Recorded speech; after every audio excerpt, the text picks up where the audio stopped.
Como que nós nos aproximamos de Deus? A gente continua no tema que eu iniciei ontem. Que a graça e a paz do nosso Deus esteja com cada um de vocês, que Deus abençoe vocês, vocês tenham um dia abençoado. Me ajudem aqui, curtam, comentem, se inscrevam. Bora para a nossa devocional, para o nosso devocional, para a nossa oração da manhã de hoje, que é baseado no Salmo 15. Vamos ler. Senhor, quem habitará no teu tabernáculo? Quem poderá morar no teu santo nome, no teu santo monte? E aí ele responde: aquele que vive com integridade, pratica a justiça e fala a verdade de coração, que não difama com a língua, nem faz o mal ao próximo, nem calunia o seu amigo. Ora, ontem eu argumentei o seguinte: o que Davi está dizendo aqui é o homem que é justo. Este é o homem que pode habitar com Deus. Mas eu argumentei assim: quem pode dizer que foi justo todos os dias de sua vida? O próprio Davi, aquele que não difama o próximo, que não faz o mal ao próximo. Davi fez. Davi matou um homem extremamente honesto. Adulterou, ele tomou a mulher de Urias. Ou seja, ele quebrou isso aqui. Então eu defendi o seguinte ontem. Eu disse que o único homem que pode estar diante de Deus é o justo. Mas Paulo diz que não há um justo sequer. Todos nós já pecamos com a língua, faltamos com a integridade, nós já fizemos o mal ao nosso próximo. Portanto, como que nós podemos nos aproximar de Deus? A não ser pela fé. Quando cremos em Cristo Jesus, a justiça de Jesus nos é atribuída. É o que a Bíblia declara que aconteceu com Abraão. Abraão teve fé, e isso lhe foi atribuído como ato de justiça. Ou seja, por meio da sua fé, a justiça de Deus, a justiça de Cristo, foi dada a Abraão. Foi isso que eu defendi ontem. Então, a primeira função da lei de Deus é mostrar os nossos pecados, para que então nós venhamos a perceber que nós precisamos de Cristo. Romanos 3:20. Visto que ninguém será justificado, declarado justo, diante dele por obras da lei, em razão de que pela lei vem o pleno conhecimento do pecado. Nesse sentido, eu argumentei ontem que nós somos salvos pela graça.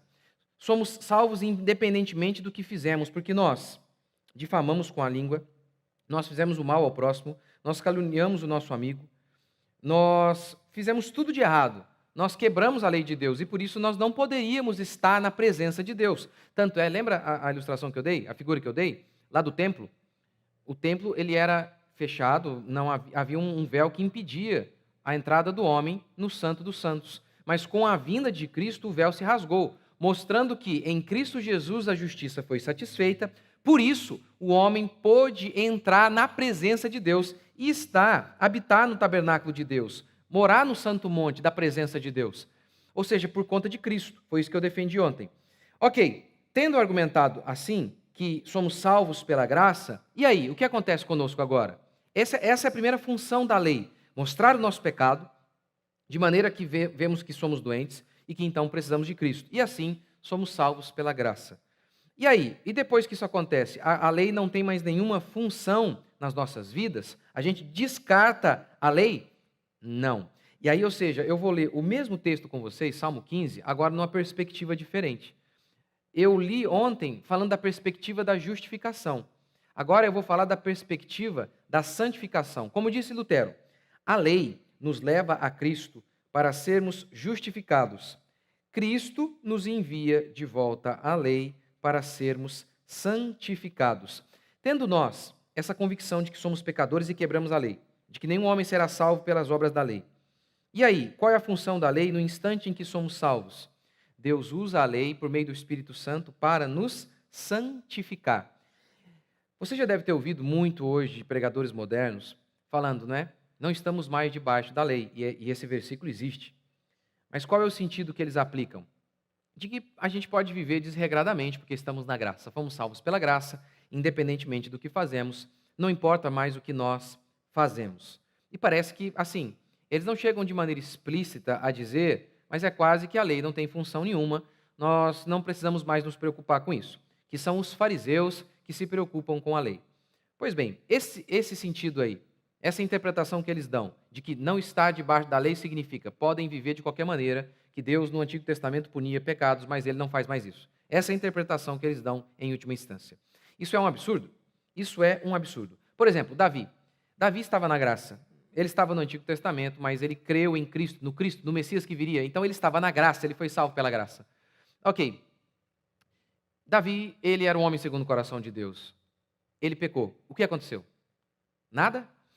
Meu irmão, a tragédia, o sangue nunca mais deixou de escorrer na casa de Davi, mostrando que mesmo os crentes, mesmo o povo de Deus é punido. Mas vamos para um exemplo do Novo Testamento. Ananias e Safira. O povo de Deus está reunido, o Espírito Santo veio, Jesus Cristo veio, salvou o seu povo, e Ananias e Safira mentem, uma mentirinha que, assim, não afetou ninguém, aparentemente. Por quê? Eles trouxeram uma oferta, vamos arredondar aí o valor, como se fosse hoje, 100 mil reais. Só que eles haviam vendido o terreno por 200. E mentiram, dizendo assim, olha, está aqui, ó, nós vendemos o terreno por 100. Como dizendo que eles venderam o terreno e trouxeram todo o valor do terreno ali. Mas era mentira, eles ficaram com uma parte do terreno.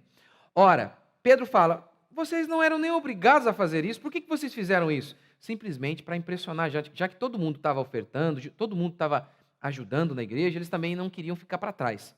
Então aquilo não procedeu de um coração verdadeiro e sincero, que queria realmente glorificar a Deus e ajudar o próximo, mas sim impressionar o próximo. Por isso diz o texto bíblico que os dois morreram. Gente, veja, eles não morreram porque eles mentiram e a mentira deles levou alguém para a forca. Eles não morreram porque mentiram e a mentira deles os livrou de alguma coisa. Não, eles mentiram por trazer dinheiro para a igreja, gente, por ajudar a igreja. Mas a motivação deles era errada e eles mentiram.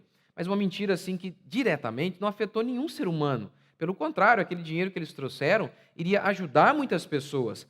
Mesmo assim, diz o texto que eles morreram instantaneamente. Então, ou seja, essa ideia de que, a partir do instante em que somos salvos, a lei não tem nenhuma eficácia nas nossas vidas, não importa mais o que fazemos, isso é mentira. Eu não creio que alguém genuinamente cristão, ele pode perder a sua salvação. Eu tenho algumas pregações aqui sobre isso. Uma delas é possível perder a salvação? Assista. Isso não existe. Mas isso significa que eu, sendo filho de Deus, eu não posso deixar de ser filho de Deus.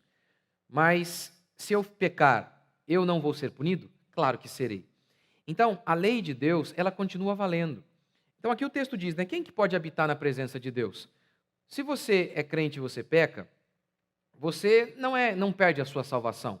Isso não é possível. Assim como Davi não perdeu a dele. Mas você é disciplinado por Deus. Isaías fala que os nossos pecados nos separam de Deus. Separados no sentido de perdemos a salvação, estamos condenados, isso não existe. Mas aquela comunhão, a presença de Deus que nos fortalece dia a dia, isso você pode perder. E aí você está ali sentindo como se estivesse distante de Deus. Isso acontece quando nós pecamos. Por isso Davi diz aqui, olha, como que nós podemos habitar na presença de Deus? Estando com Deus. Assim, a lei de Deus, obedecendo os mandamentos. Assim, o Salmo 119, verso 4, declara, Tu ordenaste os teus mandamentos para que os cumpramos à risca. Ou seja, isso aqui que Davi está dizendo é real. É real. Se nós frequentamos a igreja, mas vivemos de maneira ímpia, nós estamos distante de Deus. Esse é o tema de Davi aqui no Salmo capítulo 15. E para esses então que acham que Deus não pune mais, Deus não disciplina mais, faz o seguinte, invade um banco, faz o teste, vê se Deus não vai te punir. Então, isso não existe. Esse texto, então, de Davi nos chama a viver uma vida reta, a avaliarmos a nossa vida, olharmos para tudo que nós fazemos e nos arrependermos e vivermos uma vida santa e justa diante de Deus. Eu sei que as pessoas hoje estão mais preocupadas em orações ungidas para ter um dia abençoado, mas o que de fato abençoa o nosso dia é fé e arrependimento. É uma fé genuína em Deus e uma vida de contínuo arrependimento e de prática de justiça, de arrependimento constante, de o tempo inteiro nos avaliarmos, ver se estamos seguindo a palavra de Deus de fato e de verdade, porque é este que vai habitar na presença de Deus, é este que vai ter a presença do Senhor com ele, o fortalecendo, o alegrando. Muitas vezes você está aí, triste, angustiado, e pensando que é porque falta dinheiro. Não é. Falta Deus. É isso que você precisa. Ser cheio de Deus, estar na presença de Deus. E o que te afasta da presença de Deus? Os seus pecados. Então, arrependa-se, avalie a sua vida, veja aquilo que está errado, porque uma das promessas de Deus é que o Espírito Santo viria sobre o seu povo, o Espírito é consolador, na presença do Espírito Santo há alegria, a alegria do Senhor é a nossa força. Portanto, o que você precisa avaliar é se você realmente não está desobedecendo a Deus, porque estando você firme na presença de Deus, seguindo os mandamentos do Senhor, você pode dizer, olha, eu habito na presença do Senhor. O Senhor é comigo todos os dias. Vamos orar? Senhor Deus e Pai, nós nos arrependemos de nossos pecados, pedimos que o Senhor nos ajude, nos guie, Pai, a cada manhã, com a Tua graça, com o Teu Espírito Santo.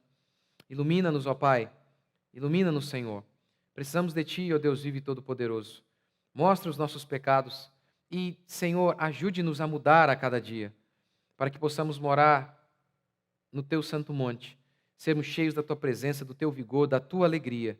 E nada e nem ninguém poderão nos afetar, porque se estivermos, ó Deus, firmes contigo, Senhor, nós mais o Senhor, já somos maioria, porque o Senhor é tudo que nós precisamos. Nós pedimos perdão por todos os nossos pecados e oramos que o Senhor nos ilumine a cada dia, em nome de Jesus. Amém, meus queridos? Que a graça e a paz de nosso Deus esteja com vocês. Até amanhã.